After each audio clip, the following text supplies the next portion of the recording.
आज मैं आपको एक अनोखी कहानी सुनाने जा रहा हूँ, जिसमें आपको पता चलेगा कि किन लोगों के साथ अपनी पत्नी को कभी नहीं छोड़ना चाहिए। एक समय की बात है, देवर्षि नारद एक गहन प्रश्न के साथ भगवान श्री कृष्ण के पास पहुँचे और बोले, हे प्रभु, मेरे हृदय में एक प्रश्न उठ रहा है जो मुझे अंदर ही अंदर खाए जा रहा है और मैं इसके उत्तर की तलाश में आपके श्री चरणों में आया हूँ। तब श्री कृष्णा ने कहा, बोलो नारद, तुम्हारे मन की क्या उलझन है? आपकी जिज्ञासा क्या है? नारद ने कहा, प्रभु, मैं जानना चाहता हूँ कि किन लोगों के साथ अपनी पत्नी को कभी नहीं छोड़ना चाहिए। श्री कृष्णा ने उत्तर दिया, यह एक बहुत ही महत्वपूर्ण प्रश्न है नारद, इसका उत्तर मैं तुम्हें एक कथा के मध्य से दूंगा। तब नारद जी ने कहा, है प्रभु, कृपया आप वह कथा सुनाइए। तब भगवान श्री कृष्णा ने कथा आरंभ की। एक समय की बात है, एक नगर में एक धनी सेठ राहत था, जिसका घर बहुत ही विशाल और सुंदर था। उसकी पत्नी अत्यंत रूपवती थी और उसकी तुलना में नगर में कोई भी अन्य स्त्री उतनी सुंदर नहीं थी। उनके घर के आंगन में एक पेड़ था, जिस पर एक वृद्ध चिड़िया ने अपना घर बनाया था। सेठ और उसकी पत्नी उस चिड़िया की बहुत देखभाल करते थे और उसे प्रतिदिन भोजन देते थे। उनके घर में कई सेवक थे और सेठ अक्सर व्यापार के लिए नगर से बाहर जाता था। एक दिन वह बुजुर्ग चिड़िया सेठ से बोली, हे सेठ, आपको अपनी पत्नी को अकेला छोड़कर नहीं जाना चाहिए। सेठ ने जिज्ञासा से पूछा, चिड़िया, तुम ऐसा क्यों कह रही हो? मैं अपनी पत्नी को अपने ही घर में अकेला क्यों नहीं छोड़ सकता? तब चिड़िया कहती है कि सेठ जी, मैं आपको यह बातें एक कहानी के माध्यम से बताती हूँ, आप ऐसे नहीं समझेंगे। तब वह सेठ कहता है, ठीक है चिड़िया, तुम कहानी सुनाओ। अब वह चिड़िया और कहती हैं कि सेठ जी, आप इस कहानी को पूरा ध्यान देकर मन से सुनिए और जो मैं आपको इस कहानी के माध्यम से बातें बताऊंगी, आप वह याद जरूर रखना। किसी राज्य में महाराज देव सिंह नाम के एक राजा राज्य करते थे। देव सिंह एक सन की किस्म का राजा था। एक बार वह भ्रमण करने के लिए जंगल में चला जाता है।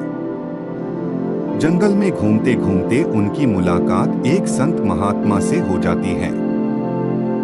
वह संत महात्मा एक पाखंडी था। राजा देव सिंह सभी साधु संतों पर बहुत विश्वास करता था। उसे संत को देखकर राजा देव सिंह के मन में एक जिज्ञासा उठी। राजा देव सिंह ने सन्यासी को अपना परिचय दिया और उससे पूछने लगे, रानी की कोख से पुत्र का जन्म होगा या पुत्री का? तब वह ढोंगी संत कहने लगा, हे राजन, मैं ये तो नहीं बता सकता कि आपकी रानी की कोख से पुत्र का जन्म होगा या पुत्री का, किंतु मैं तुम्हें इतना जरूर कह सकता हूँ कि अगर तुम्हारी रानी ने किसी पुत्री को जन्म दिया तो तुम्हारा सर्वनाश हो जाएगा। उस ढोंगी सन्यासी की यह बात सुनकर राजा बड़ा ही भयभीत हो गया और वह सोचने लगा कि अगर मेरी रानी ने किसी पुत्री को जन्म दे दिया तो मेरी मृत्यु हो जाएगी। यही बात सोचकर राजा को पुत्री के नाम से नफरत होने लगी। घर आने के बाद अपनी रानी से आकर कहा कि है रानी, भूल से भी हमारे घर में पुत्री का जन्म नहीं होना चाहिए। अगर पुत्री का जन्म होगा तो मैं तुम्हें सैनिकों से कहकर जान से मरवा दूंगा और होने वाली पुत्री को भी मार दूंगा। वह बूढ़ी चिड़िया अब आगे कहती हैं, हे सेठ जी, राजा की यह बात सुनकर वह रानी डर गई, क्योंकि वह जानती थी कि राजा बड़ा ही क्रूर किस्म का राजा है। अगर मेरी कोख से पुत्री का जन्म हुआ तो यह सच में उस पुत्री को मरवा देगा। अब वह रानी रोज भगवान से प्रार्थना करने लगी थी कि हे परमात्मा, मेरी कोख से पुत्री का जन्म ना हो, नहीं तो राजा उसे जीवित नहीं छोड़ेंगे। भगवान की कृपा से रानी ने सर्वप्रथम एक पुत्र को जन्म दिया, जिसे देखकर रानी और राजा देव सिंह बहुत प्रसन्न हुए। राजा देव सिंह तो इसीलिए प्रसन्न हुआ कि अच्छा हुआ उसे पुत्री नहीं हुई। इसके उपरांत रानी इसलिए प्रसन्न हुई कि अगर पुत्री होती तो राजा उसकी हत्या कर देता, जिससे उसके पति को कन्या हत्या का दोष लगता।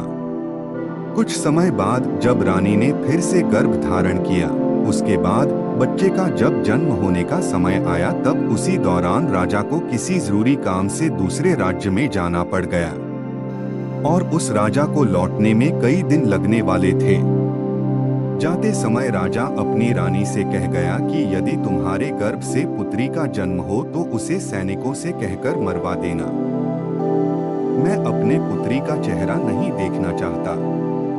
इतना कहकर राजा तो चला गया और अब उसे राजा को अपने नगर लौटने में कई महीना का समय लग गया। लेकिन इसी दौरान रानी के द्वारा एक पुत्री का जन्म हुआ। रानी को जिस बात का डर था वही हो गया। बेटी को देखकर रानी घबरा गई। वह सोचने लगी, अब तो राजा के आदेश पर पुत्री की हत्या करनी पड़ेगी, परंतु यह एक निंदनीय काम है। भला मैं इस काम को कैसे करूंगी? मैं एक माँ हूँ, मेरे लिए जितना मेरा बेटा प्यारा है उसी प्रकार उतनी ही मेरी बेटी प्यारी है। अब तो बेटी को देखकर रानी रोने लगी और कहने लगी, हे भगवान, यह आपने क्या किया? मुझे पुत्री क्यों दी? कन्या हत्या का पाप बहुत बड़ा होता है। एक पुत कपूत हो सकता है, परंतु एक माता को माता नहीं हो सकता। रानी अब एक गहरे दुविधा में घिर गई थी। उनके आंसुओं को देखकर एक दाई ने सहानुभूति से पूछा, हे राजमाता, आपके नेत्र क्यों नीर बहा रहे हैं? आपके घर में कन्या का जन्म हुआ है। यह तो आनंद का क्षण है, परंतु आप शोकाकुल क्यों हैं? रानी ने दाई को विस्तार से समझाया कि राजा देव सिंह ने कहा है, पुत्री होगी तो उसे मार दिया जाएगा। हे दाई माँ, आप ही बताएं, मैं इस निर्दोष जीवन को कैसे समाप्त कर सकती हूँ? दाई ने आश्वासन दिया, हे राजमाता, आप चिंता ना करें। आप राजा को यह कह दें कि मैंने लड़की को मार दिया है। मैं इसे सबके सामने ले जाकर मृत्यु के घाट उतारने का नाटक करूंगी, परंतु वास्तव में मैं इसे अपनी पुत्री की भांति पालूंगी। यदि कोई पूछेगा तो मैं कह दूंगी कि यह मेरी भांजी है। रानी यह सुनकर अत्यंत प्रसन्न हुई और सोचने लगी, यही ठीक होगा। भले ही मैं अपनी कन्या को ना देख पाऊं, पर उसका जीवन सुरक्षित रहेगा। रानी ने अपनी पुत्री के पालन पोषण के लिए दाई को कुछ स्वर्ण आभूषण प्रदान किए। उन्होंने दाई से कहा, हे दाई माँ, आपके इस उपकार को मैं जीवन भर नहीं भूलूंगी। यदि आपको कभी धन की आवश्यकता हो तो मैं आपको इससे भी अधिक प्रदान करूंगी, किंतु कृपया मेरी बेटी के इस सत्य को दुनिया के सामने ना आने देना। दाई को समझाने के पश्चात रानी ने अपनी बेटी को दाई के हाथों में सौंप दिया। धीरे धीरे उस दाई ने पूरे राज्य और महल में यह खबर फैला दी कि राजा के आदेशानुसार उसने बच्ची को मार दिया है और उसे जमीन में दफना दिया है। बच्ची को ले जाने के बाद दाई ने उसका बहुत ही अच्छे से पालन पोषण शुरू कर दिया। कुछ समय बीतने के बाद जब राजा देव सिंह अपने राजमहल में वापस आए तो उन्हें भी यही बताया गया कि उनके जाने के बाद रानी ने एक बेटी को जन्म दिया था और उस बेटी को उनके आदेशानुसार मारने के बाद जमीन में दफना दिया गया है। यह सुनकर राजा बहुत प्रसन्न हुए। दाई ने बच्ची को अपनी भतीजी बताकर उसका पालन पोषण किया। जब भी रानी को अपनी बेटी को देखने की इच्छा होती, दाई उसे राजमहल ले आती। बच्ची को देखकर रानी की ममता उमड़ पड़ती और वह चोरी छिपे उससे प्यार करती। यदि कोई पूछता कि यह बच्ची कौन है तो रानी उसे दाई के भाई की बेटी बताती। अपनी पुत्री को देखकर रानी को बहुत सुकून मिलता और वह दाई को धन, वस्त्र और आभूषण दिया करती। रानी के आदेशानुसार दाई ने बेटी की परवरिश में कोई कमी नहीं आने दी और धीरे धीरे वह बेटी बड़ी होने लगी, जवान हो गई। रानी की पुत्री का पालन पोषण राजमहल में नहीं बल्कि एक गरीब के घर में हुआ। परंतु फिर भी वह एक सुंदर राजकुमारी की तरह दिखाई देती थी। जैसे जैसे वह कन्या जवानी की दहलीज पर कदम रखती गई, उसकी सुंदरता और भी निखरती गई। जब वह पूर्ण युवती बनी तो दाई ने उसे राजमहल ले जाना बंद कर दिया। वह अपना समय दाई के घर में ही बिताने लगी। एक दिन राजा देव सिंह अपने नगर का भ्रमण कर रहे थे और उनकी सवारी दाई के घर के सामने से गुजरी। इस समय वह कन्या अपने घर के बाहर अपने बाल सुखा रही थी। उसकी सुंदरता ने राजा को मंत्रमुग्ध कर दिया और वह उसकी ओर आकर्षित हो गए। राजा ने अपने मंत्री से पूछा है, मंत्री, यह राजकुमारी जैसी दिखने वाली कन्या कौन है? उसकी सुंदरता ने मुझे मोहित कर दिया है। मंत्री ने जल्दी से पता लगाया और राजा को बताया वह कन्या एक बुद्धि औरत की भतीजी है। राजा को रात भर नींद नहीं आई। उस कन्या की सुंदरता और कोमलता उनके मन में बस गई थी। सुबह होते ही राजा ने मंत्री से कहा, मंत्री, वह लड़की इतनी सुंदर है कि उसने मेरी रातों की नींद उड़ा दी है। मैं उसके बिना नहीं रह सकता। तुम कुछ लोगों को लेकर जाओ और उस बूढ़ी औरत से उस लड़की के साथ मेरे विवाह की बात करो। उसी दिन राजा के आदेश पर मंत्री ने कुछ सैनिकों के साथ उस लड़की का हाथ मांगने के लिए दाई के घर का रुख किया और उन्होंने दाई को सारी बात बताई। राजा के विवाह प्रस्ताव को सुनकर दाई के होश उड़ गए। वह सोचने लगी, हे ईश्वर, यह कैसी विपत्ति आ गई है। यह कन्या तो इस राजा की पुत्री है और राजा इस सत्य से अनजान है। उसी क्षण बूढ़ी माँ ने स्पष्ट इनकार कर दिया। मैं एक निर्धन स्त्री हूँ और यह मेरी भतीजी राजा के योग्य नहीं है।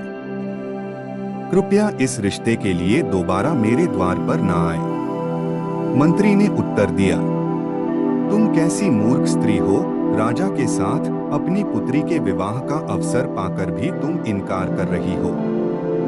यह तो तुम्हारे सौभाग्य की बात है। राजा स्वयं तुम्हारी पुत्री से विवाह करना चाहते हैं। लेकिन बुद्धि औरत ने राजा के साथ अपनी पुत्री के विवाह के प्रस्ताव को ठुकरा दिया। जब बुद्धि औरत नहीं मानी तो मंत्री ने राजा के महल में वापस जाकर राजा को सारी बातें बताई।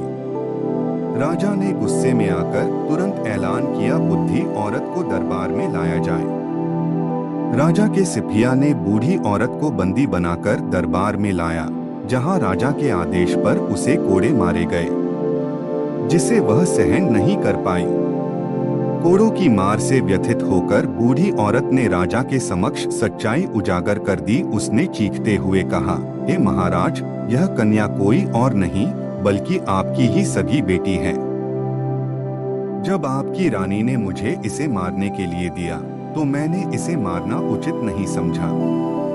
मैंने इसे अपने घर में रखकर अपने भाई की बेटी बताकर पाला। मैंने ही आपकी बेटी को पाल पोसकर इतना बड़ा किया है। यदि आप अपनी ही बेटी से विवाह करेंगे तो आप बहुत बड़े पाप के भागीदार बनेंगे। राजा यह सुनकर स्तब्ध रह गया। उसने अपना माथा पीटा और सोचा, हे भगवान, मैं यह कितना बड़ा पाप करने जा रहा था। तूने मुझे इतने बड़े पाप में पड़ने से बचा लिया। लेकिन फिर भी राजा देव उस दाई पर और भी अधिक क्रोधित हो गया। उसने अपने बेटे को आदेश दिया, बेटा, अपनी बहन को जंगल में ले जाओ और वहां जाकर उसका सर काट दो, उसे वहीं गड़ दो। मुझे प्रमाण देने के लिए तुम उसकी दोनों आंखें निकालकर मुझे लाकर दिखा दो। राजा का बेटा, रानी की पहली संतान, जो उस लड़की से बड़ा था, अब वह भी जवान हो चुका था। अपने पिता की इन बातों को सुनकर वह बहुत परेशान हो गया। वह सोचने लगा, पिताजी ने मुझे एक बहुत ही बड़ा पाप का कार्य सौंप दिया है। इतने वर्षों के बाद मुझे मेरी बहन मिली है और मैं उसे अपने हाथों से कैसे मार सकता हूँ। अगर मैं ऐसा करता हूँ तो भगवान मुझे कभी क्षमा नहीं करेंगे। हे भगवान, यह पाप मुझसे ना कराए। यह सोच सोच कर राजकुमार बहुत दुखी हो गया। वह सोचने लगा, मैं अपनी बहन की हत्या कैसे करूंगा, मैं उसकी आंखें कैसे निकाल पाऊंगा। अगर मैं अपने पिता को बहन की हत्या करने से मना करता हूँ तो मेरे पिताजी बहुत जिद्दी हैं।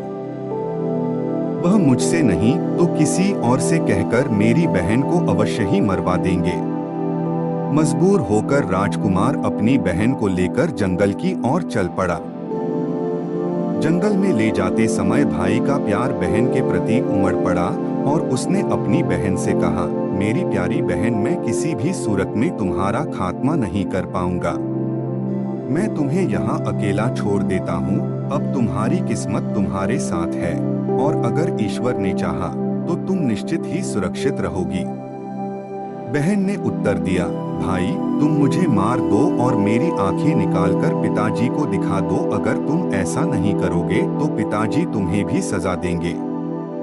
दोनों भाई बहन ने एक दूसरे को कसकर गले लगाया और बहुत रोए।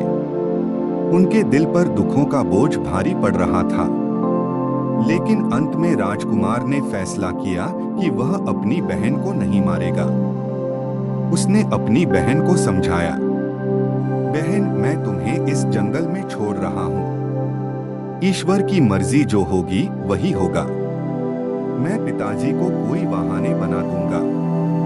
इतना कहकर उसने अपनी बहन को जंगल में छोड़ दिया और आगे बढ़ गया। जंगल में आगे जाकर उसने एक हिरण को देखा, उसे मार दिया और उसकी आंखें निकाल ली। फिर वह अपने पिता के पास पहुंच और हिरण की आंखें दिखाता हुए कहा, पिताजी, मैंने बहन को मारकर एक बहती हुई नदी में फेंक दिया है। राजा को विश्वास हो गया कि उसके पुत्र ने लड़की को मार दिया है। इधर रानी ने अपने बेटे को बुलाकर पूछा, क्या तूने सच में अपनी बहन को मार दिया है? राजकुमार ने उत्तर दिया, माँ, मैं आपसे झूठ नहीं बोलूंगा। मैंने अपनी बहन को नहीं मारा है, बल्कि उसे जंगल में छोड़ दिया है। यह सुनकर रानी को राहत मिली और वह भगवान का धन्यवाद करने लगी। उसने प्रार्थना की, हे भगवान, आपने मेरे बेटे को सद्बुद्धि दी। मेरी बेटी जंगल में अकेली भटक रही होगी। हे प्रभु, आप उसकी रक्षा करना और उसे ऐसी जगह पर पनाह देना जहां उसके जीवन की नया पार हो जाए। मैंने जब उसे जन्म दिया है तो वह अपना पूरा जीवन जीकर ही मृत्यु को प्राप्त हो। इधर राजकुमारी ने प्रकृति के उपहारों से अपना जीवन यापन किया।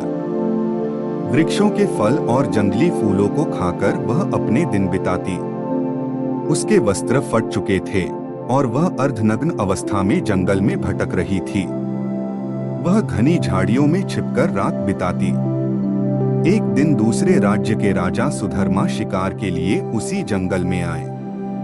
राजकुमारी जब फल तोड़ रही थी तो उसने घोड़ों की तोपों की आवाज सुनी और घनी झाड़ियों में छिप गई। राजा सुधर्मा उसी वृक्ष के नीचे आराम करने के लिए बैठ गए जहां राजकुमारी छिपी थी। जब राजा की नजर झाड़ियों पर पड़ी तो उन्होंने एक मानवीय आकृति देखी। उन्होंने पुकारा, कौन है वहां? झाड़ियों में क्या कर रहे हो? जो भी हो, बाहर आओ और मेरे सामने आओ। मैं तुम्हें आश्वासन देता हूं कि तुम्हें कोई हानि नहीं पहुंचाई जाएगी। मैं एक दुखी स्त्री हूं, मेरे वस्त्र फट चुके हैं। यदि आप मुझे वस्त्र दे सकते हैं तो मैं बाहर आ सकती हूं। राजा ने उसे एक चादर दी और राजकुमारी ने उसे ओढ़कर बाहर आ गई। राजा ने उसकी सुंदरता देखी और सोचा कि वह उनकी रानी बनने के योग्य है। उन्होंने उसे अपनी रानी बनने का प्रस्ताव दिया और राजकुमारी ने सहमति जताई। अब श्री कृष्ण कहते हैं कि ही देवर्षि नारद जी, वह कहते हैं, ना कि डूबते हुए को तिनके का सहारा ही बहुत है। यहाँ तो फिर भी एक राजकुमार था जो उसे अपनी पत्नी बनाना चाहता था। इसके बाद वह राजा उस कन्या को अपने घोड़े पर बैठाकर अपने राज्य में ले आया। तो सबसे पहले तो वह अपने पिता के समय के एक बुजुर्ग मंत्री के घर में जा पहुंचा और उस लड़की को उस बुजुर्ग मंत्री के घर पर छोड़ दिया। और उस राजा ने उस मंत्री से कहा, काका, आप ऐसा समझो कि यह आपकी पुत्री है और मैं इस लड़की से विवाह करूंगा। यदि ऐसे इसे अपने महल ले जाऊंगा तो लोग बोलेंगे राजा किसी लड़की को भगाकर लाया है जो मैं नहीं चाहता। मैं संपूर्ण विधि विधान से शादी करके अपने महल ले जाना चाहता हूँ। तब तक यह तुम्हारे घर पुत्री बनकर रहेगी। काल मैं कई लोगों के साथ तुम्हारे घर रिश्ता मांगने आऊंगा और फिर इससे विवाह करके अपनी महल को ले जाऊंगा। अब उस मंत्री ने जवाब दिया, हे महाराज, यह आपकी अमानत है और अब यह मेरी पुत्री है। आपका जब मन करे आप इससे विवाह करके अपने महल को ले जाएं। तब तक मैं इसका बहुत ही अच्छे से ख्याल रखूंगा। अगले दिन राजा के सेनापति और मंत्री ने बूढ़े मंत्री के घर जाकर राजकुमारी का हाथ मांगा और जल्द ही उनका विवाह हो गया। विवाह के बाद राजकुमारी राजा सुधर्मा की पत्नी बनकर रहने लगी और दोनों बहुत खुश थे। राजा ने कभी भी अपनी पत्नी से उसके अतीत के बारे में नहीं पूछा और दोनों ने 2 वर्ष साथ बिताए। जब रानी ने एक पुत्र को जन्म दिया तो राजा और भी खुश हो गया। एक दिन राजा ने रानी से उसके कुल और अतीत के बारे में पूछा, लेकिन राजकुमारी ने बात को टाल दिया। कुछ समय बाद जब रानी ने दूसरे पुत्र को जन्म दिया तो राजा ने फिर से उसी बात को दोहराया। राजकुमारी अपने अतीत की बातें अपने पति को नहीं बताना चाहती थी, लेकिन राजा उसके अतीत को जानने के लिए उत्सुक था। रानी ने जाना कि राजा उससे बहुत प्रेम करते हैं, इसलिए उसने अपने जीवन की सारी कहानी उसे बता दी। राजा ने राजकुमारी की दुख भरी दास्तान सुनी और उसकी आंखों में आंसू आ गए।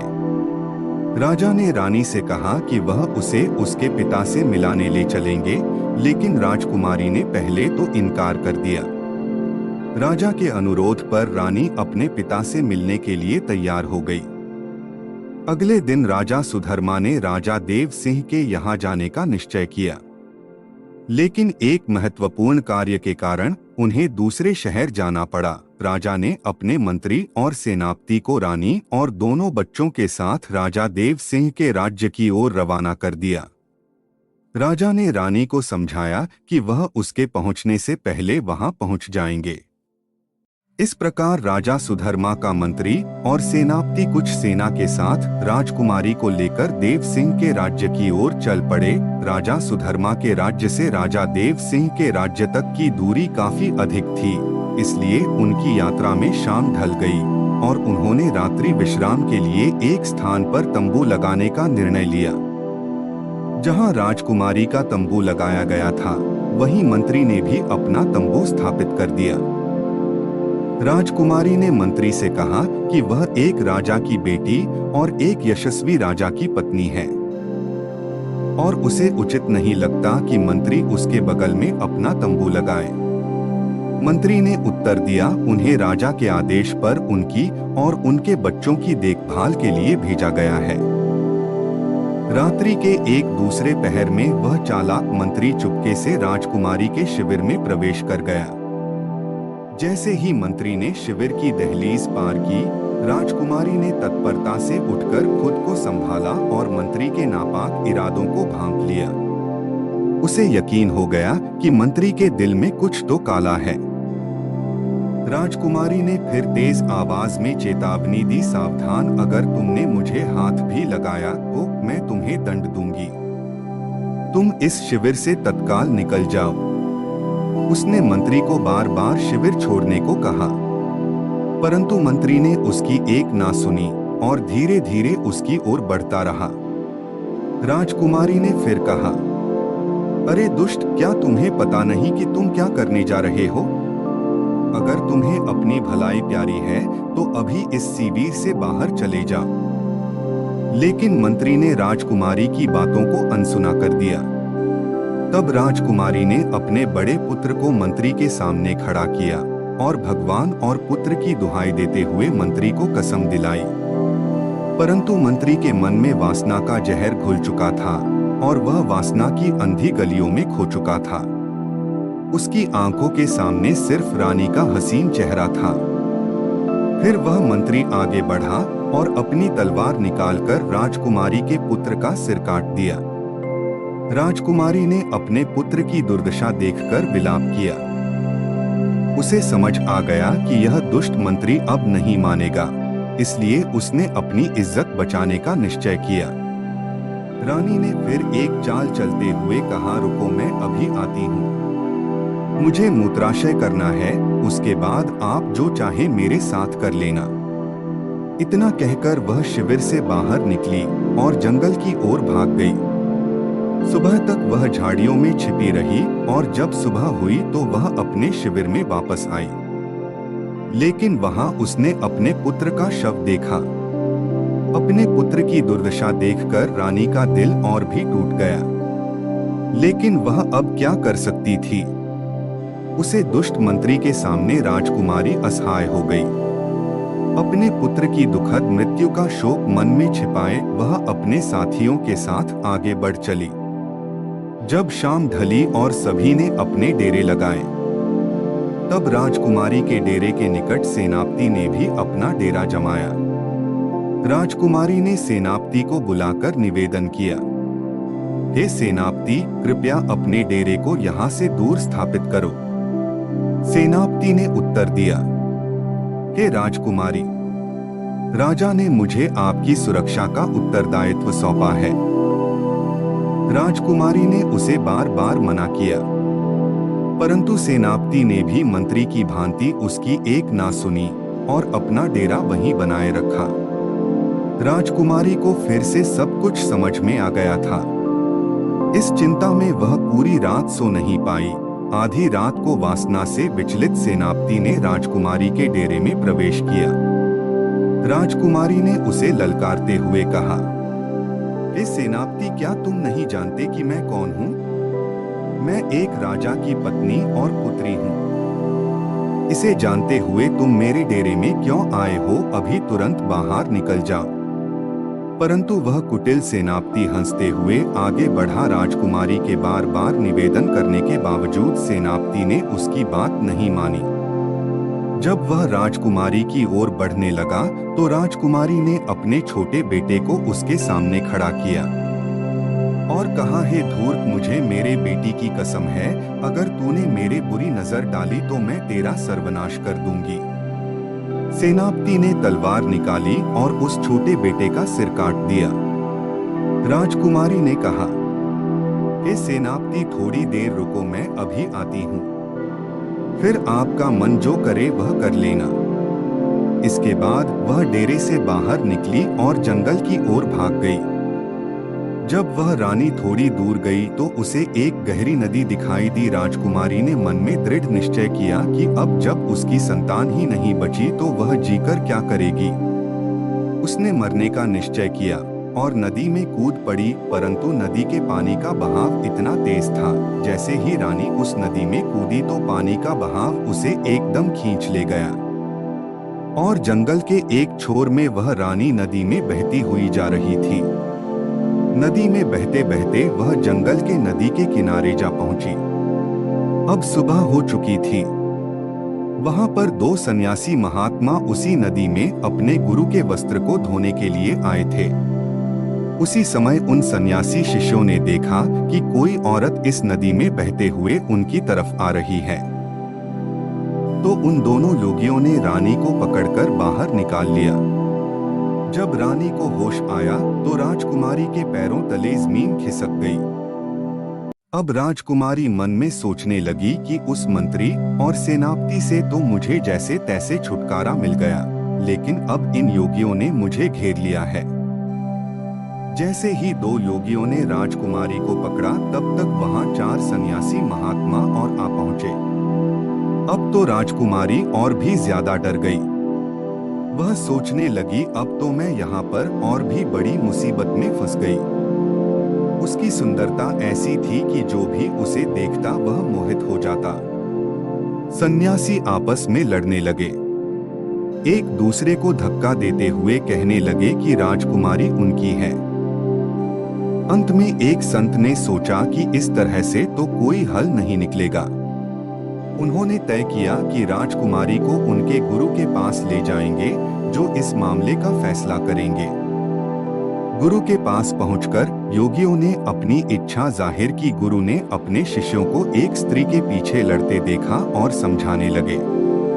वह एक विद्वान और तपस्वी संत थे।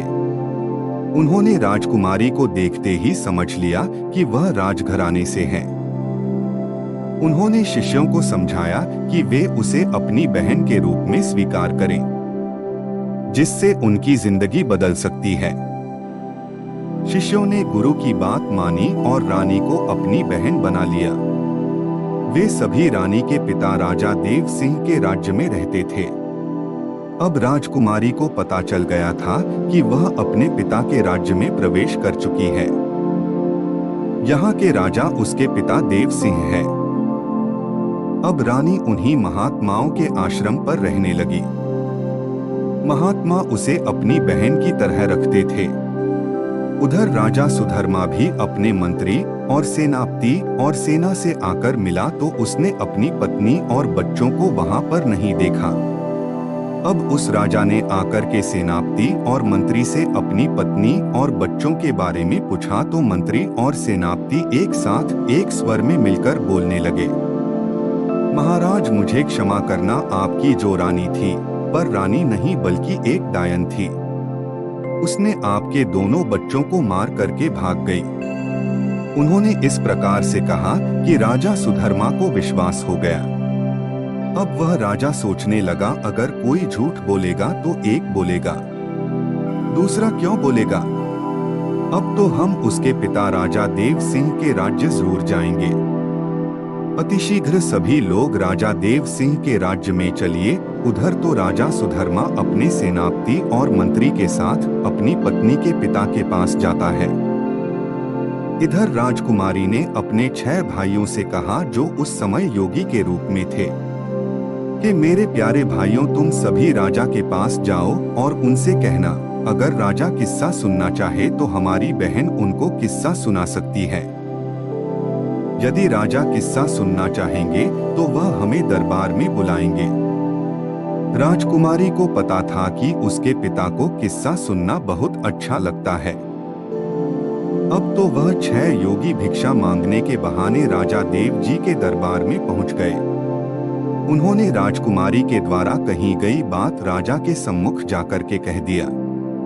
योगिया की बात सुनने के बाद राजा ने तुरंत ही उन्हें अनुमोदन दे दी। अब तो किस्सा सुनने के लिए अगले दिन योगी अपनी बहन को लेकर राज दरबार में पधारे। उस समय राजकुमारी योगियों के भेष में थी, इसलिए उसे कोई भी पहचान नहीं पाया। जब वह राज दरबार में किस्सा सुनाने लगी तो सब लोग बड़े ध्यान से सुनने लगे। राजा को उस लड़की का किस्सा बहुत पसंद आया। अब तो राजा ने उसे बहुत सारा इनाम भी दे दिया। अब सभी योगी बोले, महाराज जब भी आपको किस्सा सुनने का मन करेगा हम अपनी बहन को लाया करेंगे। अब तो धीरे धीरे उन सन्यासियों के दिन ही बदल गए। पहले वह योगी नगर नगर जाकर भिक्षा मांगते थे, परंतु अब तो उन सबको राजा से ही इतना धन प्राप्त हो जाता था कि उन्हें कहीं मांगने की जरूरत ही नहीं पड़ती थी। अगली रात को राजकुमारी राजा को किस्सा सुनने के लिए उनके राज दरबार में आई तो उसने अपने पति, मंत्री और सेनापति को वहीं खड़े हुए देखा। तब राजकुमारी ने सोचा, आज तो यह सभी यहाँ पर उपस्थित है, तो आज तो किस्सा सुनाने में बहुत ज्यादा आनंद आएगा।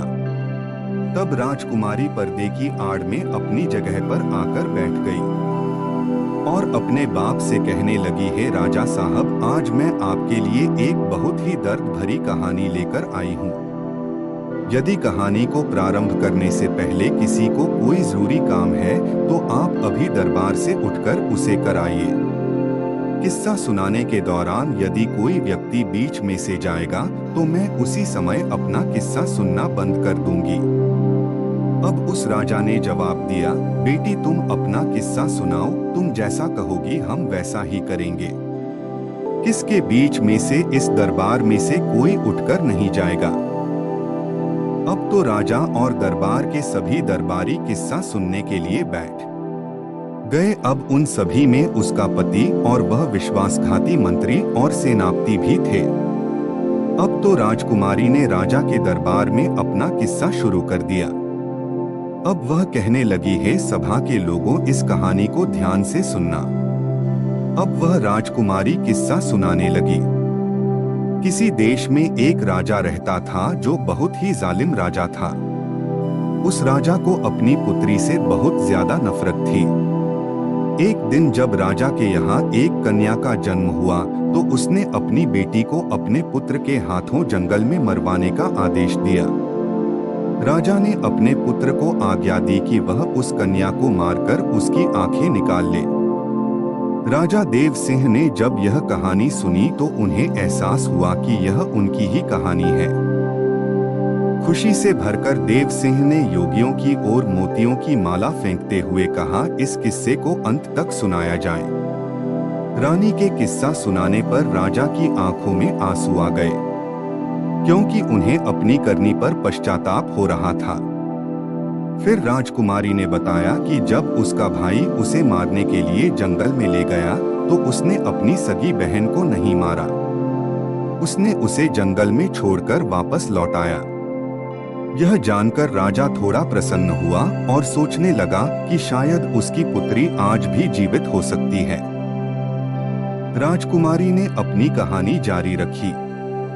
जब उसका भाई उसे जंगल में छोड़ आया, वह बेचारी भूख और प्यास से व्याकुल होकर इधर उधर भटकने लगी। भूख लगने पर वह वृक्षों के पत्ते और फल फूल खाकर अपना पेट भरती थी।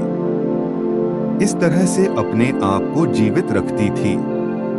जंगल में रहते हुए उसके पास एक भी वस्त्र नहीं बचा था। एक दिन एक घोड़े पर सवार राजा वहां आया। राजा ने उस निर्वस्त्र लड़की को देखा और उसे अपनी चादर देकर उसका बदन ढकने में मदद की। फिर राजा ने उसे अपने साथ अपने नगर ले जाकर उससे विवाह कर लिया। जब राजा सुधर्मा ने इस किस्से को सुना तो उन्हें एहसास हुआ कि यह उनकी ही कहानी है।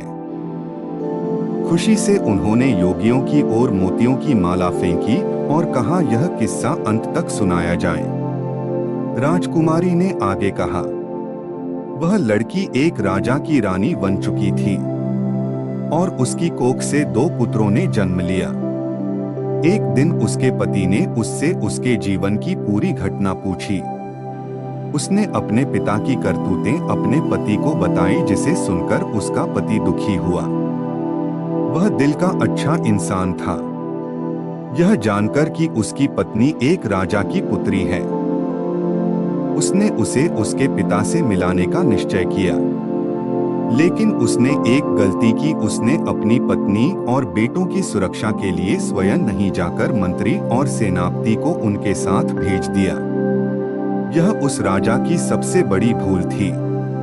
चाहे कोई कितना भी सगा क्यों ना हो, अपनी जवान स्त्री, जवान बहन या जवान बेटी को किसी दूसरे पर भरोसा करके उसके साथ नहीं भेजना चाहिए और ना ही उसके पास छोड़ना चाहिए। चाहे वह कितना ही वफादार और कितना भी विश्वास पात्र हो, मगर जब वासना दिमाग पर हावी होती है तो सारी वफादारी, सारा विश्वास धरा का धरा रह जाता है। और स्त्री तो वैसे भी पुरुष के लिए आकर्षण का केंद्र होती है। अगर वह अकेली किसी अन्य पुरुष के साथ जाती है या ठहरती है तो उस पुरुष के मन में काम रूपी विचार आ ही जाता है। भूलकर भी कभी अपनी बहन बेटी को किसी अन्य के साथ नहीं छोड़ना चाहिए। खास करके तब तो और भी नहीं छोड़ना चाहिए जब कोई पुरुष जवान हो, सुंदर हो, अकेला हो। कहते हैं स्त्री धन और विद्या या जिसके पास रहती है उसी की हो जाती है। राजकुमारी इधर राजा देव सिंह के दरबार में अपना किस्सा सुना रही थी। राजा देव सिंह और राजा सुधर्मा उस किस्से को बड़े ध्यान से सुन रहे थे। राजकुमारी आगे कहती हैं कि उधर उस राजा ने अपनी पत्नी और बच्चों को मंत्री और सेनापति के साथ भेज दिया। सफर बहुत लंबा था। चलते चलते जब रास्ते में सूर्यास्त हो गया तो उन्होंने वहीं रुकने का निर्णय लिया। मंत्री ने अपना तंबू रानी के तंबू के समीप लगा दिया। रानी ने इस बात का बहुत विरोध किया, पर वह मानने को तैयार नहीं हुआ। फिर रात्रि के समय में मंत्री ने उस राजकुमारी के साथ दुष्कर्म की कोशिश की, परंतु राजकुमारी ने हर बार निवेदन किया कि उसे छोड़ दें, लेकिन वह दुष्ट मंत्री ने सुनी नहीं। उसने राजा के बेटे का भी सर काट दिया। इसके बाद रानी ने अपने धर्म की रक्षा के लिए मंत्री से बहाना बनाकर जंगल में भाग लिया। रात भर उसने जंगल में गुजारते हुए अपने पतिव्रत धर्म की रक्षा की। दूसरे दिन जब रानी अपने तंबू में वापस आई तो उसे अपने बेटे की लाश को देखकर रोने लगी। जैसे जैसे कहानी आगे बढ़ती जा रही थी तो उधर मंत्री के हालत खराब होते जा रहे थे। अब तो धीरे धीरे वह मंत्री भी बहाना बनाते हुए राजा के दरबार से उठकर जाना चाहता था, तो राजा ने तुरंत ही उसे डांट फटकार कर बैठा दिया। तब रानी आगे कहानी सुनाने लगी। अब दूसरे दिन को जब वह वहां से आगे को चले और एक जगह रास्ते में फिर तंबू लगाए, तो उस रात सेनापति तंबू में घुसकर दुष्कर्म की लालसा से रानी के पास जा पहुंचा। रानी ने पहले तो उसे खूब ललकार कर समझाया कि वह यहाँ से चला जाए, लेकिन वह दुष्ट लौटने को तैयार नहीं हुआ। तो रानी ने उसे अपने छोटे बेटे की कसम ली। यह कहानी सुनकर सेनापति भी घबराने लगा, सोचने लगा, यह तो मेरा भेद खुल रहा है। वह भी उठकर भागने को तैयार हुआ, तो राजा ने डांटकर उसे भी बैठा दिया। राजा सुधर्मा ने कहा, क्यों भाई, सच्चाई तुमसे सुनी नहीं जा रही है क्या? सेनापति भी अपना मुंह लटकाकर चुपचाप बैठ गया। इधर किस्सा जारी था। राजकुमारी कहने लगी, फिर उसके बाद सेनापति ने भी रानी के छोटे बेटे का कत्ल कर दिया। वह गलत भाव लेकर रानी के पास बढ़ता गया, तो उसी समय पर किसी तरह से राजकुमारी अपनी जान बचाकर के वहां से भाग निकली और वहां से एक नदी में कूद गई। लेकिन उसकी किस्मत ने वहां पर उसका साथ नहीं दिया। वह बेचारी जिंदा बच गई। उस नदी के जल में बहते बहते जंगल के दूसरे छोर पर योगियों के पास पहुंच गई। सन्यासियों ने भी उस राजकुमारी को अपनी पत्नी बनाना चाहा, परंतु उनके महान बुद्धिमान गुरुजी ने उन सन्यासियों से यह पाप होने से बचा लिया। और गुरुजी के बार बार समझाने पर सन्यासियों ने उस राजकुमारी को अपनी बहन के रूप में स्वीकार कर लिया। फिर वह भाई बहन अपने यहाँ जो राजा था उस राजा के यहाँ पर किस्सा सुनाने के लिए रोज अपनी बहन को ले जाने लगे। इतनी कहानी सुनाने के बाद में वह राजकुमारी अपना पर्दा हटाकर राजा के सामने आकर खड़ी हो गई। अपनी कन्या को देखकर राजा देव सिंह भी पहचान गए और उधर अपनी पत्नी को देखकर राजा सुधर्मा की आंखें भर आई। पत्नी को सामने देखकर राजा सुधर्मा बहुत प्रसन्न हुआ, लेकिन अपने पुत्रों की मृत्यु का दुख उसे अंदर ही अंदर खाए जा रहा था। राजा सुधर्मा राजा देव सिंह से कहा, महाराज, मेरा मंत्री और मेरा सेनापति मेरा ही शत्रु है, इसे मैं स्वयं दंड देना चाहता हूँ। तब उसी तरह से राजा सुधर्मा ने उन दोनों के सर कलम कर दिए। पपिया को उनके करने का दंड मिल चुका था। इधर राजा देव सिंह ने अपनी बेटी को सीने से लगा लिया और बार बार उससे अपने किए की क्षमा मांगने लगा। पुत्री ने अपने पिता को क्षमा कर दिया। इस प्रकार से राजकुमारी अपने पति के साथ कुछ दिन तक अपने पिता के घर पर ही रही। फिर उसके बाद राजा सुधर्मा अपनी पत्नी को लेकर अपने नगर लौट आया और हंसी खुशी के साथ समय व्यतीत करने लगा। कुछ दिनों के बाद रानी ने 2 बेटों को और जन्म दिया। अब तो उनकी खोई हुई खुशी वापस आ गई। अब भगवान श्री कृष्ण कहते हैं कि देवर्षि नारद जी, इस प्रकार से इस बूढ़ी चिड़िया ने इस सेठ को समझाया कि कैसे लोगों के पास अपनी पत्नी को नहीं छोड़ना चाहिए। अब देवर्षि नारद जी को भी उनके प्रश्न में का उत्तर मिल गया।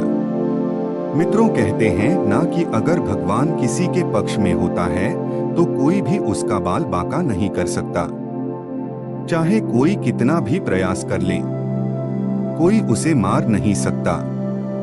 मृत्यु जीवन मरण या विधाता के हाथ में होता है, इंसान के हाथ में कुछ नहीं मित्रों। मित्रों, आप इस वीडियो से क्या सीखते हैं?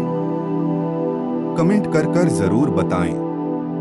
हमें उम्मीद है कि आपको यह वीडियो पसंद आई होगी और काफी कुछ सीखने को मिला होगा। बाकी अगर यह वीडियो आपको अच्छी लगी हो तो इस वीडियो को लाइक करें और ऐसी और कहानी सुनने के लिए चैनल को सब्सक्राइब करें। तो फिर मुलाकात होगा ऐसी ही एक प्रेरणादायक कहानी के साथ। धन्यवाद।